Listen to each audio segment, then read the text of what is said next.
सभी भाइयों को जय गौर से जय हिंदुराज जय जय श्री राम। मसीहाओं के मसीहा राजाओं के राजा प्रभु राम की जय हो सदा सदा। तो दोस्त क्या हुआ क्या हुआ नहीं भाई, एक भाई ने अपने से प्रश्न पूछा। भाई का ये नाम है। थैंक यू भाई, आपने ये मेरे से एक क्वेश्चन पूछा।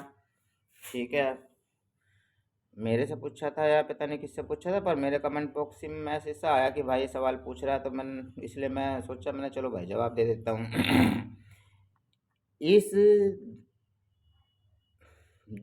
बुनिया दुनिया, चल भाई शायद मेरी मिस्टेक हो, मैं पढ़ लेता हूँ। वैसे तो बुनिया से लग रहा है, पर चलो इसे हम दुनिया कर देते हैं।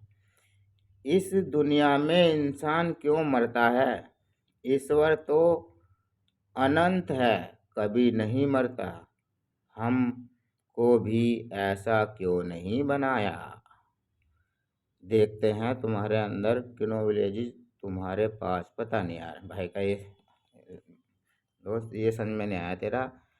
आसान में समझाओ, देखेंगे कितना किनो विलेजेस तुम्हारे पास।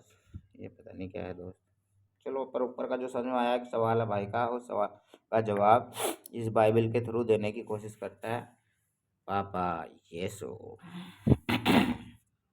क्या है दोस्तों, देखो ये है पवित्र बाइबल। ठीक है, इस बाइबल के हिसाब से अब मैं अपने भाइयों को क्या बताना चाहता हूँ। देखो भाई, तुम्हारे भाई ने ये उत्पत्ति ग्रंथ है, इस बाइबल में शुरू होता है 1 से 2। ये है 5वें पृष्ठ से, चौथे से 5वें से शुरू होता है उत्पत्ति ग्रंथ इस बाइबल में। 2-3 पता नहीं क्या क्या लिखते रहते हैं। अब हम आ गए हैं उत्पत्ति ग्रंथ 3 से 4 पृष्ठ संख्या 7। ठीक है, ये पुराना नियम है दोस्तों। अब इसे तुम फाड़ के फेंक दो, वेदी पे से हटा दो, ठीक है, वो बात अलग है। पर देखो पॉइंट की बात तो पॉइंट की है, क्योंकि जब बाबा ही नहीं है तो फिर वो वाली बात है ना, पिता नहीं है तो पुत्र कहाँ गया, और जब पुत्र नहीं है तो फिर पवित्र आत्मा। मतलब तीनों का ही मामला साफ है, समझ गए ना। मतलब इसे ये नकार नहीं सकते इसे, तभी तो इसमें जोड़ रखा है। ठीक है, जब भी वेदी पे ये पवित्र बाइबल मिलती है। ठीक है दोस्तों। अब देखो इसमें क्या है। प्रभु ईश्वर ने आदम और उसकी पत्नी के लिए खाल के कपड़े बनाए और उन्हें पहनाया। उसने कहा, भले बुरे का ज्ञान प्राप्त कर मनुष्य हमारे सदृश बन गया है। कहीं ऐसा न हो कि वह जीवन वृक्ष का फल तोड़कर खाए और अमर हो जाए। इसीलिए प्रभु ईश्वर ने उसे अदन वाटिका से निकाल दिया और मनुष्य को उस भूमि पर खेती करनी पड़ी जिससे वह बनाया गया था। हालेलुया, आमीन। क्या हुआ दोस्तों, देखो ना भाई, प्रभु ईश्वर ने आ, देखो भाई ये स्टोरी क्या है। मेरे जो जो बाइबल को नहीं जानते उन भाइयों की समझ में नहीं आएगा। और ये अब माई चाइल्ड जो है बोल देंगे कि आगे से नहीं पढ़ा, पीछे से नहीं पढ़ा, उस संदर्भ नहीं समझा। दृष्टांत को तो समझा नहीं है, वो दृष्टांत।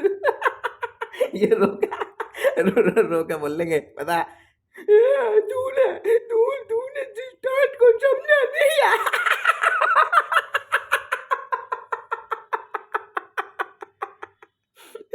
भाई भाई हकीकत में मतलब ये इस वीडियो को देखने के बाद मेरे सामने पता कैसे गिड़गिड़ाएंगे, रोएंगे। भाई भाई तुमने ये डिटान नहीं समझा भाई।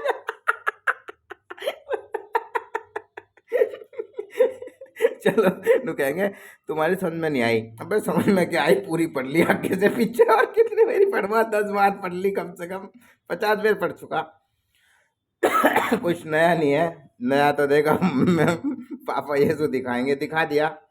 भाई देखो ये उत्पत्ति ग्रंथ है, इसमें क्या कहानी चल रही है कि पर ईश्वर ने आदम और हवा को बनाया और उस बाग में रख दिया, अदन की वाटिका में, और उनको ये बोल रहा था कि तुम ज्ञान का और जीवन का फल मत खाना, बाकी सब फल खा लेना। पर हवा हवा को सांप ने बहका दिया और हवा ने वो फल खा लिया और आदम को भी खवा दिया। तो इसलिए प्रभु फिर उसको उस अदन की वाटिका से बाहर निकाल रहे हैं, और उसी में ही ईश्वर ने पूरी सृष्टि को गलत उसी एक फल खाने से, बस देखो भाई, अब जेलेसी है या क्या जेलेसी, मैं तो देखो भाई इसको जेलेसी समझता हूँ। मेरे दोस्त, आपने जो पूछा कि ईश्वर ने हमें ऐसा क्यों नहीं बनाया, तो भाई ये उसकी जेलेसी थी।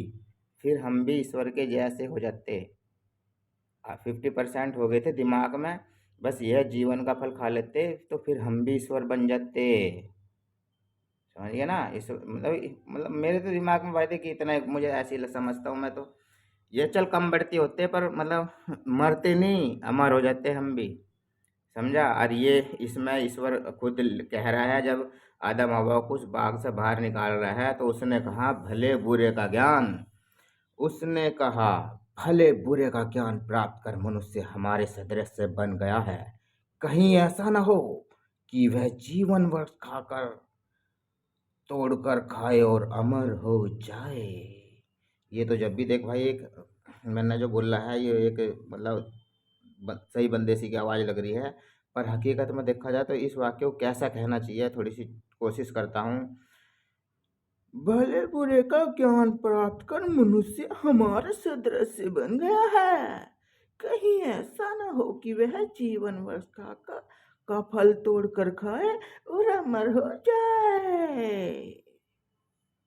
समझे दोस्तों? ईश्वर कितना जलहंडा था, कितना जल रहा था, कितना फूक चुका था।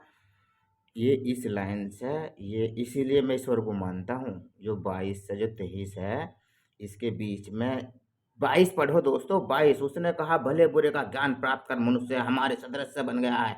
कहीं ऐसा ना हो कि जीवन का वृक्ष का फल तोड़ कर खाए और अमर हो जाए। समझे दोस्तों? भाई मतलब कितनी जलन दिखा रखी है। ये बाइबल के ईश्वर की जलन है। इस वजह से हम वो फल नहीं खा पाए, जीवन का वृक्ष का फल नहीं खा पाए, इसलिए हम ऐसे हैं। समझो दोस्तों? समझ में आया मेरे भाई कि ईश्वर ने हमें ऐसा क्यों नहीं बनाया? इस बाइबल के हिसाब से बता दिया मैंने कि भाई देखो, ईश्वर की जलन थी। ईश्वर ये बहुत मतलब जलनखोर ईश्वर है हकीकत में। ये फल खाने से जल जाता है, ठीक है। कोई मीनार बनाए उससे जल जाता है, वहाँ भटका देता है, ठीक है। और क्या बोलते हैं वो, इसकी बातें जो हैं वो ज्ञानी और समझदारों की समझ में नहीं आएंगी। दृष्टांत मारते हैं ये जो है दृष्टांत मारते हैं। इस बाइबल को कहा जाता है ये दृष्टांत चल रहे हैं, दृष्टांत। दो धारी तलवार ये कहते हैं, बाइबल में है दो धारी तलवार। तो मैं वही कहता हूँ, दो धारी तलवार। समझा ना? दृष्टांत क्या होता है? दो धारी तलवार होता है। दोगली बात मार दी, किसी के पल्ले पड़ी, किसी के पल्ले नहीं पड़ी। समझ गया ना? ये है दृष्टांत। तो दोस्तों, समझ में आई मेरे भाइयों? ये जो भाई ने सवाल पूछा है कि भाई इस दुनिया में इंसान क्यों मरते हैं, तो भाई देख भाई, ये जो 22 बता रही है ना, 22, ये ईश्वर जल गया था जब हम आदम और हवा ने वो फल खाया। तो इस उसकी फुग्गी, उसको ऐसा लगा ये हमारे जैसे हो जाएंगे, और उसने हमें बाहर, हमारे वो आदम हवा को बाहर निकाल दिया दोस्त। समझ गया? इसकी यही वजह है। इसीलिए कहता हूँ ये बाइबल जो है भाई इसे छोड़ दो। हकीकत में ये चोर लुटेरों का संविधान है, इसके चक्कर में मत आओ दोस्तों। समझ गए? पढ़ना दोस्तों, दिमाग से फतूर निकलेगा। ये मैंने नहीं लिखा इसके अंदर, ये मैंने नहीं लिखा। ये बाइबल भी मैं चर्च, जिस चर्च में जाता हूँ उस चर्च में से लेकर आया हूँ। समझ गए दोस्तों? वहाँ फ्री भी मिल जाती है, फ्री दे देते हैं वो, तो मैं वहीं से लाया हूँ। अरे समझ गए? तो मैं ये झूठ नहीं, झूठ मत समझना। और थैंक यू भाई विवेक, भाई थैंक यू, आपने सवाल पूछा। इस सवाल का देखो, और बहुत इम्पोर्टेंट सवाल है। चलो, हालेलुया, आमीन, जय जय श्री राम, राजाओं के राजा, हम मसीहाओं के मसीहा, प्रभु राम की जय हो। जय हिंद राष्ट्र।